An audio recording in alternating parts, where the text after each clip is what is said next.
Coucou à tous, voilà un nouveau petit tutoriel sur l'interactivité de votre vidéoprojecteur. Enfin, quand vous aurez des beaux et longs câbles qui traînent pas par terre. Donc, au sujet de cette interactivité, nous avons beaucoup travaillé avec Smart Notebook, qui est un logiciel qui nous permet de faire beaucoup de choses très intéressantes. Mais ce qu'il faut savoir, c'est que l'interactivité n'est pas uniquement présente sur ce logiciel.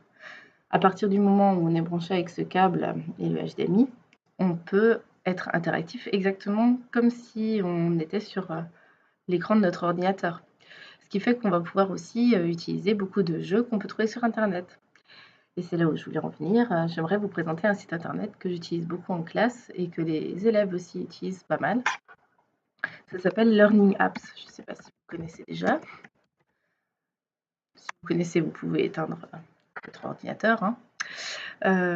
Si vous ne connaissez pas encore, vous pouvez continuer à m'écouter. Donc, Learning Apps, c'est un site allemand, mais qui est écrit en français.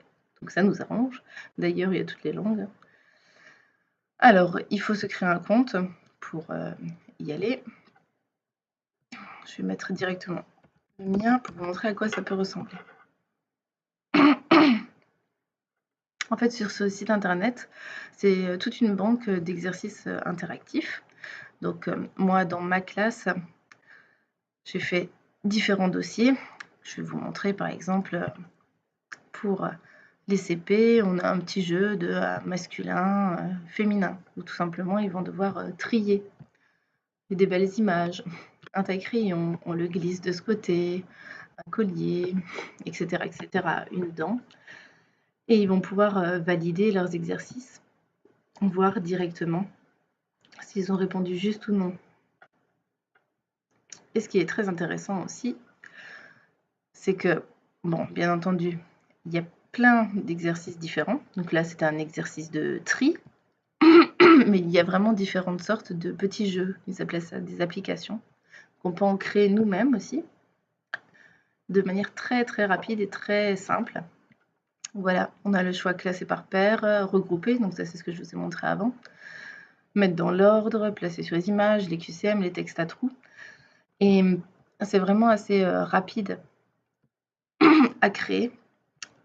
On peut partir sur des exemples ou directement créer une nouvelle application. On a à chaque fois, étape par étape, le titre, la consigne qu'on veut donner, et le texte à remplir, les mots avec les trous qu'on veut mettre, et ça va créer le jeu automatiquement.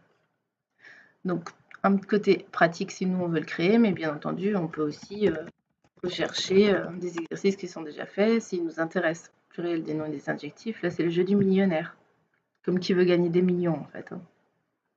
Voilà, on a la consigne, le clou au pluriel, qu'est-ce que ça donne, etc. etc. J'ai gagné. Je peux gagner des sous, si seulement c'était en vrai aussi, ce serait pas mal. Donc voilà pour les petits jeux qu'ils peuvent faire soit avec vous au vidéoprojecteur, soit seul sur un ordinateur ou sur la tablette. Mais ce qui est aussi intéressant, c'est qu'ils peuvent retrouver ce site à la maison. Et nous, on peut vérifier aussi s'ils ont réussi les exercices ou non. Donc à partir du moment où on enregistre des étudiants, par exemple là j'ai enregistré ma classe, on va pouvoir aller voir les statistiques. Les statistiques, c'est justement les exercices qu'ils ont réussi ou non. Voilà. Alors là, j'ai vraiment pas mal d'exercices. On voit ceux qui sont adeptes. Donc en rouge, c'est quand ils n'ont pas été jusqu'à la fin, quand ils n'ont pas eu le temps de terminer ou quand tout simplement il n'y avait pas toutes les bonnes réponses. En vert, c'est quand tout est validé et tout est OK. Voilà, tout simplement. D'un coup d'œil, on voit les exercices. Confusion de son, par exemple, là. Clara, on est OK.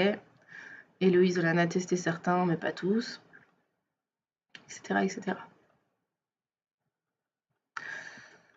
Et avec les plus grands, ce qui peut aussi être intéressant, c'est qu'ils peuvent créer eux-mêmes leurs propres exercices.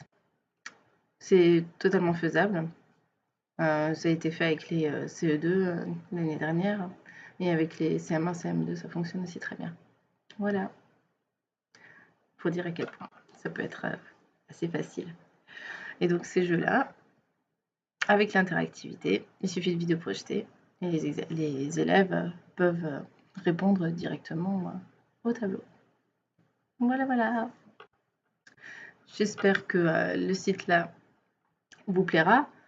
Si jamais vous allez y faire un tour, n'hésitez pas, je n'ai pas expliqué en long, en large et en travers, parce que c'est aussi un site où il faut aller fouiller et découvrir par soi-même.